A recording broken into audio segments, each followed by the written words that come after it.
people always find it's a funny, that event, how I've lived in the same places since I was born. The rare road's probably only a couple of 100 meters away from my house that I've never been down. That wouldn't be a big deal if I lived in London, but I'm from Adding a little town, really a village where everyone knows each other. I won't say which one for obvious reasons, but it's in the English county of Surrey and it's boring. I don't really know why I don't explore my own town much, but my mother thinks it's an ass-by thing. I know where to go and I just got there going to the park for a kickabout, head left then go straight train station, head left then take another left school, that was bus stop, head left and take a right. We weren't far from the epicenter of our town, if you could call it that, and as far as I was aware there was nothing on the other side, apart from a few rows of semi-detached houses. Of course that was before I met Luke. Luke moved over from North London 3 years ago.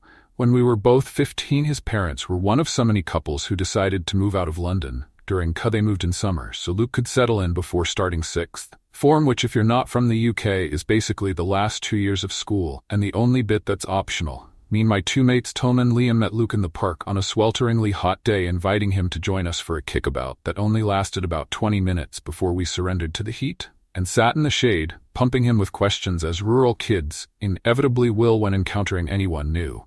He was a fun guy to be around, the kind of guy who would never take the piss out of you for no reason, but would roast you back mercilessly if you tried to do the same. I'll head back to his parents' house with him, and I found out that he was only a couple of roads away from me. We were neighbors. His road was quiet and peaceful with nice cars on the driveways and slightly bigger houses than down our way. I didn't tell Luke that I'd never been down his road before, where he had a PS5 and his parents were really nice.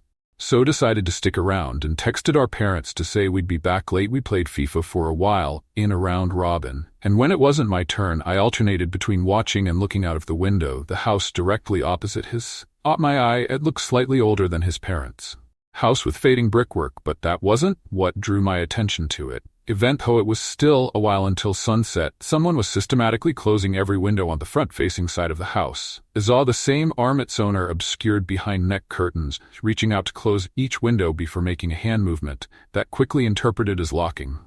This strange little ceremony started in the living room, then progressed to the kitchen. Then there was a pause, interpreted this as the occupant going to the back windows to do the same. Then it resumed upstairs. Before long every window in the house was closed and locked, the curtains closed, and the house dead. After about 20 minutes, is a wavery faint glow coming from the living room windows. The occupant had turned the lights on. Everything about this felt wrong. For one, we were in the middle of a heat wave for the last few nights. My room had transformed into a sweaty hot box, and I'd lay awake uncomfortably melting.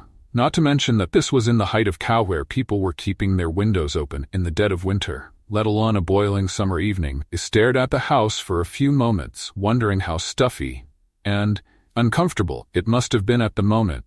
Luke, I said, nudging him. Asha played Ho lives across the road, which one asked, not turning around as she skillfully moved past the defense as Mbap. The one with the big oak tree outside, or the one with the red curtains? Red curtains don't know, gotta look at the months. Old guy Baird keeps to himself. Does he always keep his windows closed, curtains drawn? Yeah, does it every night, he said, pausing the game and looking at me with that excited look people give you when you've noticed the same thing they have. Tom, who by all accounts was about to concede a goal as Juventus, gave a little what the hell shrug. I've watched him a couple of times, must be boiling. In the reset, Liam, his attention now drawn to the window, but had turned away. Liam never had a great attention span. I kept staring at the house. It had signs of life inside. After about 20 minutes, a faint light came on in the kitchen, then went off after a few minutes. I kept watching the house as the sun started to set. Then my attention got diverted as Tom nudged me to tell me it was my turn for one reason or another. I find it very easy to get fixated on something, and much harder to take my mind off it. I've got mild Asperger's and self-diagnosed OCD, so take your pick from there on. Whenever I went round to Luke's houses, sometimes with the others and sometimes alone, I'd stare at the house and watch the little pre-sunset ritual. It was clockwork, always around 25 minutes before sunset. Even as summer drew to a close and night fell earlier and earlier.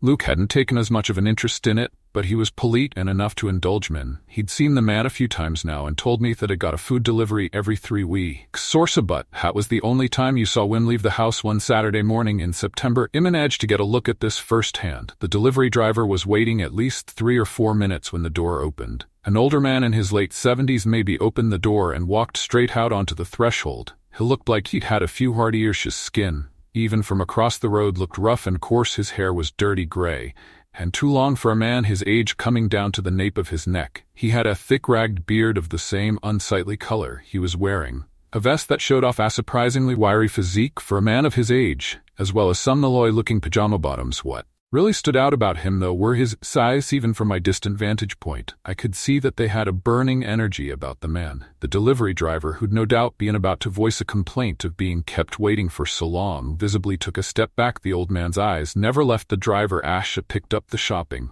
then promptly retreated inside, closing the door immediately behind him.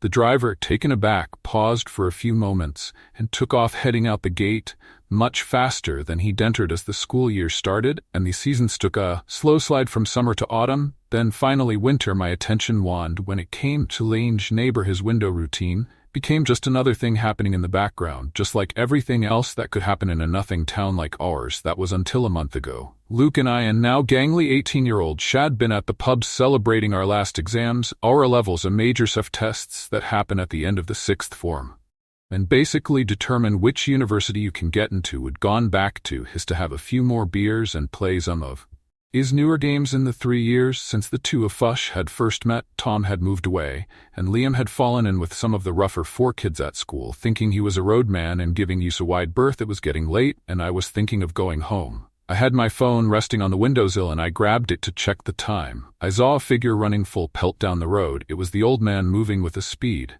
I'd have barely thought credible, his movements seeming to match a younger man, Heron, until he got out of his house, slamming the gate behind him before unlocking the door in record speed and squeezing himself into it before closing up. I summoned Luke over silently, and we watched the house for the next 20 minutes. Neither of us saying a word, too gripped by fear to make a sound. A few lights went in the surrounding houses. It's probably people woken up by the loud closing of the gate and the door, but the old man's house stayed completely pitch black and silent. What the hell was that? Luke said, breaking the deathly silence. What was her running from? I asked, knowing how freaked out my voice sounded. There's an elation a few doors down, he said, ska, ninning the street, big beast, bad temper. If you're un from a dog, it'll chase you. I replied, my eyes fixed on the house opposite. Still no signs of life. Liam hesked uncertainly, he's a little turd, but wouldn't mug an old man. What about his mates, though?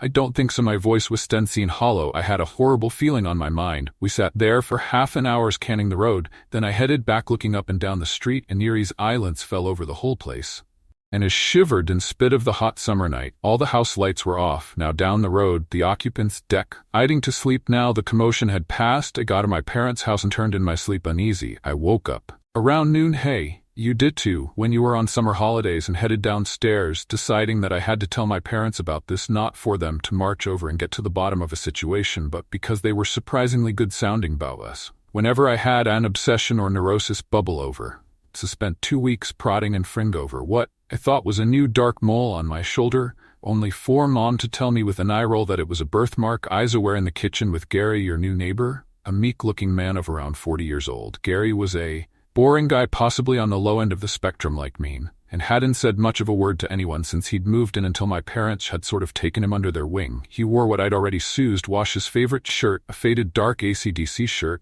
that had clearly once been black but was now a dull gray. Morning, love, said Mom, sipping a milky cup of tea.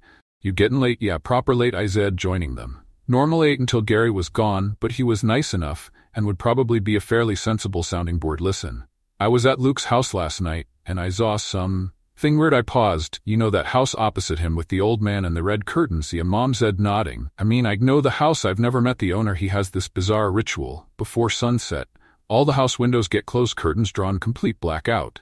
I think some old people do to that, said Gary mildly. They treat it as a daily job, because otherwise they'll forget, probably leave a door open somewhere and get burgled, though. Now you'd catch me closing the windows around this time of year. It's bloody hot, said Mom. He did it in the height of Kotu, said he. It's probably an eccentric, said Momersh. It's cold last night. Is a whim, Zed, my voice dropping, running down the road like his life depended on it. I couldn't move that fast. If it tried, well, you done need some exercise. Mom said, flashing me cheeky grin. You don't get anything from running in computers. You should get down the park, play football or something. He wasn't running to keep fit. He was being chased by who? I don't know. But I stopped something, Mom said, having tripped something off in my brain. It forced an awkward smile, and Ashraga probably was ow. Jogging as trying to sound sincere one of my little notions. I guess Mom chuckled and patted my shoulder. It happens, love. Do you want a cup of tea? I left my core work at Luke's last night. Illid getting up, thought you were done with all. But yeah, but I want a copy in case they lose it. I'll be back in a couple. I gave her a kiss in the cheek. Then after a few paces turned back. See you, Gary? I added, having forgotten he's there. They both waved me off, and I headed right back to Elle's, checking Google Maps on the way, just to check a hunch from what I could see of the space past the old ma. And shows Luke how was still half asleep. By the look of things, didn't seem like he'd slept great either. You okay, mate? He said when I knocked on his bedroom door. You forget something. Have you got an old football somewhere? I asked, cutting him off quickly. Probably, he said, puzzled. Maybe in the shed. We headed into his back garden to grab an old football that was stuck neatly under cobwebby boxes of brick. Luke didn't ask any questions. As it took it and we headed out onto the road, we walked down the road and took a sharp right. Mine being a small town, many of the houses didn't back onto anything other than road or open spaces. The side road was bordered by fences on all sides, and we quickly identified the old man's house from the rolled red curtains. I looked up at it. I couldn't see the garden through the fence, but I could see the back of the house. The brickwork here was even more decrepit, and there was ivy that looked overgrown. I placed the ball gently on the ground and chipped it over the fence, hearing it land in the neighbor's garden with every soft thud. Luke gave a groan in protest but cut it off, realizing the game plan. I raced back around to the front of the house and knocked on the door, hearing the sound reverberate. Inside there was nothing for a few minutes. Then I heard a strange sound that I immediately recognized as latches or locks, at least 5 or 6 of them being unlocked. Then the doors swung open, and I was greeted with the face that I remembered so well. His eyes blazed harder than usual, no doubt, because I was an unscheduled visitor. What he demanded, coarsely, his accent was pure old-school East London, the kind of guttural rasp that was the staple of British gangster films. She didn't take his eyes off me for a second. Hey, I said, trying to sound nonchalant. Sorry, my mate, we're kicking a ball around, and I think it went in your back garden. Have you seen it? No, piss off. He was every bit the charmer I imagined him to be. Do you mind if I come over and grab it? I'll be out of your hair in 2 minutes. You're not coming through this house, he said, as if I'd have mortally offended him. His face was full of indignant rage, but within a second it changed and a sort of strange realization came over his hawkish features. What do you want? He asked, putting an insane emphasis on they. You had told you my ball. Don't act bloody stupid with me. Herard, it's you. Ace, watching my house. A chill went down my neck. Of all the times I'd stared at the place and never considered the idea had its owner was staring back at me. No, I said, trying to find my words. Yeah, but you're here now, aren't you? Hesked nastily. It's just I saw you last night. Is that any bit of confidence creeping into my voice? You looked scared. He paused for a moment. You see a lot, don't you? I see a lot. To another pause. Right, normally I'd tell you if you so much as look at my house again, I'll kill you. But there's a situation and a need. She gestured for me to come. I looked back at Luck, who was standing about 50 steps back, giving a quick shake of my hand to tell them not to worry. Once I was in, he started the complex process of locking the deadbolts on his front door. I'd counted wrong. He had 8. The first thing I noticed about his cramped hallway was the humidity. It hit me soon as the door closed, stifling and unpleasant. The next thing I noticed were the wooden crosses. There were 6 of them lining each side of the hallway, each of them identical in design and each looking like they'd been made in a garden shed on a boring afternoon. Most religious folk, my parents included, had a crucifix somewhere within easy viewing, but to have 6 in such rigid formation was a strange sight that directed me into the living room. And the crosses became normal by comparison. Every inch of the room, including every patch of wall, and most of the hardwood floor, was wallpapered by yellowed newspaper articles. This wasn't some artsy custom design. It was strikingly clear that every single one of them had been hand stock. Some looked like major newspapers, all the physical paper, no printouts of online articles, but some were local papers, including one that was published right here in town. The headlines tended towards the morbid and had a strange focus on missing persons. Article: hikers going off on solo trails and not coming back, kids snatched in the dead of night. I had a sinking feeling in the pit of my stomach. This didn't feel like some armchair detective. It felt more like a serial killer, keeping the reporting of his work like some trophy. The rest of the room was just as humid as the hall and decrepit, with a sofa that looked at Survive the Blitz and an armchair with probably more mylar stuffed inside its fibers than my whole house combined.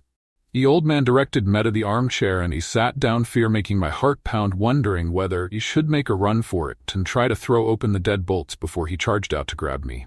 I grew up in my land, he said gruffly, sitting down on the sofa. Old terraced council house in one of the roughest roads in the area. People going missing or ending up dead over some small feuder, winding up the wrong person, whole families packing up without a buyer. Leave. It's the exact kind of place where people can disappear. It's the kind of place they thrive. They, who are they? If EVERYDAYYY. All think I'm mad, I said, and I repressed the chuckle that had been rising. You're a bright kid. You like to observe just like I used to, so you tell me. I thought about everything's of why he'd reacted so poorly to masking to come in the deadbolts, the crosses on the wall, if they existed. I'd say it was vampires. Is Ed unable to suppress the laugh that came with my words? She stared me dead in the face, those burning eyes not wavering for a second. But come on, I continued. You're not telling me that you close all your windows every night because of Count Dracula? Hilaf Tuura. Spin giggle, completely devoid of mirth or warmth. Count freaking Dracula, is that what you think a vampire is? Some suave aristo in a cape here reached for something on the cluttered coffee table and thrust it into my hand. It was a Polaroid. It turned to divert to reveal the photo, and my veins pumped with this. My hand started to shake sobbedly. I almost dropped the photo and my heart pounded with pure unrelenting fear. This is AI, said a voice that sounded like mine. It's a 20-year-old Polaroid. It thought you were observant, but you must have its note. It's not possible. What the hell is that? My hand still shaking, I raised the photo up and forced myself to study it in more detail. It's Howard. Someone that might have once been a man, but whose features were warped beyond all measure. His eyes were the first terrible detail that I noticed. They were jet black, but they weren't smooth like a demon. And a chamallant, they were bulbous and fleshy and seemed to bulge outwards. Those are its pupils, said the old man. When the hunger gets to them, the pupils swell up and expand over its eyes like a massive fleshy steep, but it's not blinded. Not by a long shot. Nausea rose up in my throat to join the thick cloud of fear that already dwelt there. Does it hurt them? Hurt it, and worse than anything you could imagine. Inex looked to the creature's mouth, and the urge to throw up intensified. Lining the creature's mouth were strange needles that protruded horribly from what were otherwise human teeth, thinner than a C-ring, but like a Z-ring, that you've accidentally dropped a needle first on the floor. Every single one of them was bent and twisted horribly. Those are how it feeds, she continued, seeing my eyeline move down same time.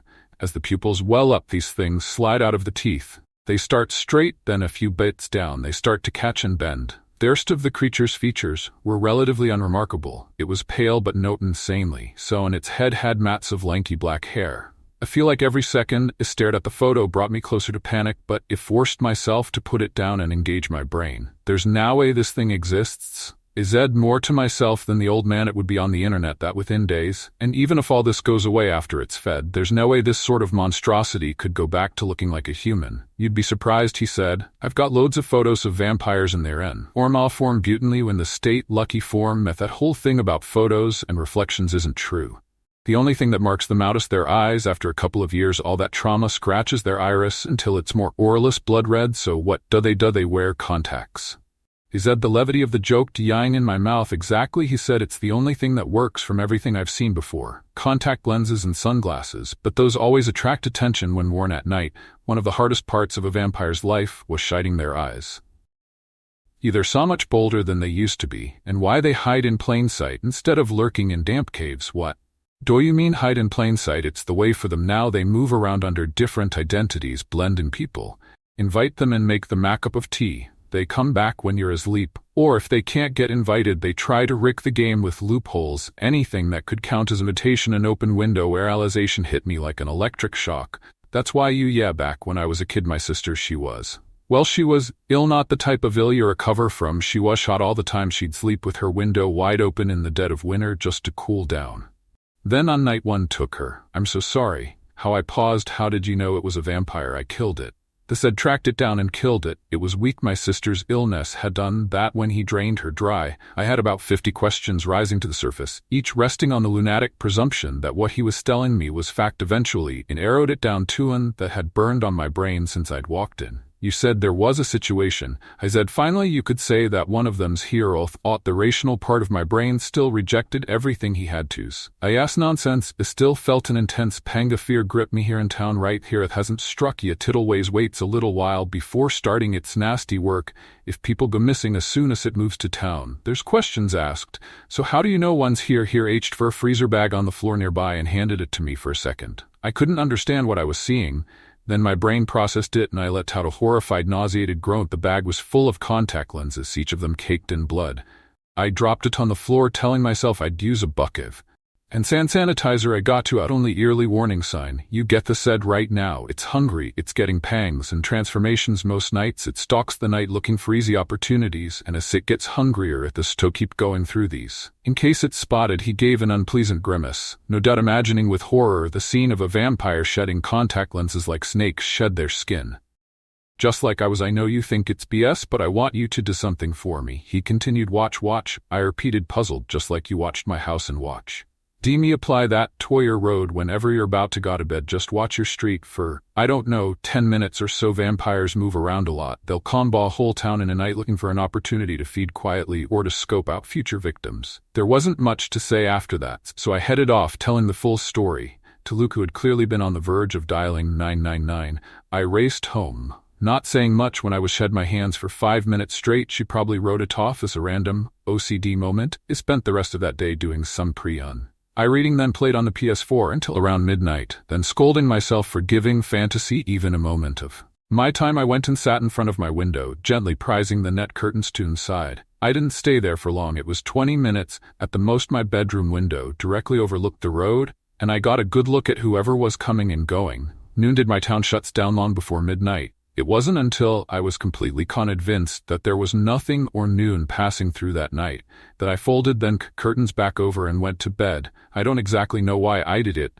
but I returned to that spot at around the same time the next night, and the next night after that. Soon I'd been doing it's a strange little habit for a little over 3 weeks, always starting at the same time and finishing at more or less the same. When I finished, it felt like a night watchman who had done his duty and was off shift. He never saw anything, of course, well, nothing. Sinister eyes off foxes and the occasional neighbor going out to do the bins. But despite staring out into that empty darkness, night after night, and almost hoping I'd see something out of place, he never did until 2 nights ago. But it was just when I was first starting to think about turn. Had woken up early the night before having nightmares of strange black-eyed figures gathered on the road in dark hoods, and I was tired. I gave a long scan of the view outside my window, and this time saw a lone figure walking on the other side. It wasn't his gait, which was slightly unusual, in a weak shuffling way that instantly unnerved me. It was the fact that he bent over and clutched his head with his hands. This wasn't a drunk stumbling home and regretting life choices. This was a person in terrible pain. He was though I couldn't make much out of him. In the pitch black did not scream or wail, but the way his whole body shook told me that this was a man in insolent agony. After a few terrible moments, she was done and dropped something on the floor with disregard. Is that there watching in stunned silence as the figure resumed its awkward stride. I felt a loud rhythmic thooing, and I realized it was my heart pounding once he was out of my eye line.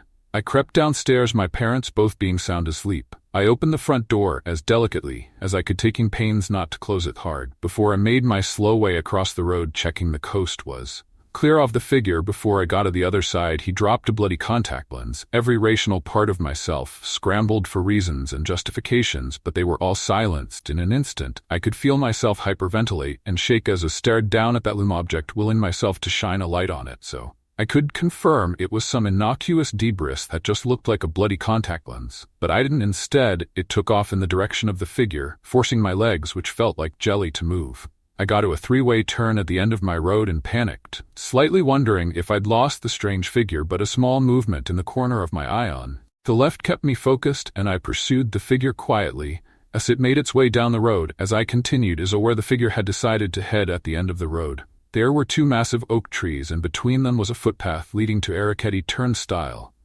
The turnstile was open woods, an easy place to disappear, especially after dark, and I wouldn't have followed them into those woods if my life depended on it. I crouched by one of the trees, as saw the figure approaching the turnstile. Most of its features were obscured in darkness, but I got a chill as I saw the way it mounted the turnstile. It did so in a way that was equivalent to hauling its limbs at great effort onto the decrepit structure as its one over the gap. I waited for it to halt the other one over and make the crossing, but it didn't. Its top midway stood statue, still atop the turnstile for a few seconds, as it seemed to be scanning its surroundings, and I heard what sounded like a loud, distinctive sniff. Then it turned its head in my direction, my heart thumping like an intense bass coming from a car subwoofer. I shifted my head slightly, concealing myself for on view behind the tree, trying to still get a view of the figure through a small gap in the tree. I couldn't see much. Terror gripped every single string of muscle in my body, and I fought the urge to start running. The figure dismounted the turnstile and walked a few awkward steps back down the foot. I couldn't bear to move a muscle. It stopped around 5 men from me and stood deathly still. Then I heard another terrible sniff. It tried to see the creature's face, and while it was too dark to make its features out, I knew it would have looked like the Polaroid I'd seen after Ader. Ribble few moments, the creature turned on its heel and went back to the turnstile. It stayed completely still as it crossed into the woods and disappeared from sight, then stayed in that position for at least 10 more minutes, convinced that if it moved so much as a muscle, that unknown horror's head would reappear from the side of the turnstile, and those horrific needle teeth would clamp around my neck as I screamed in agony. Once I was convinced that the vampire wasn't coming back, I shakily forced myself up and made my way home. It wasn't until I was at the end of the row. Add that my knees buckled in terror, forcing me to grab onto a brick wall as something clicked for me that hadn't at first. It's the same thing that gives me uncontrollable shakes. Even when writing this a day later, it was the realization that while the creature's face had been in completed darkness, I actually got a slight look at his clothes, and more specifically his top half. He was wearing an AC/DC t-shirt.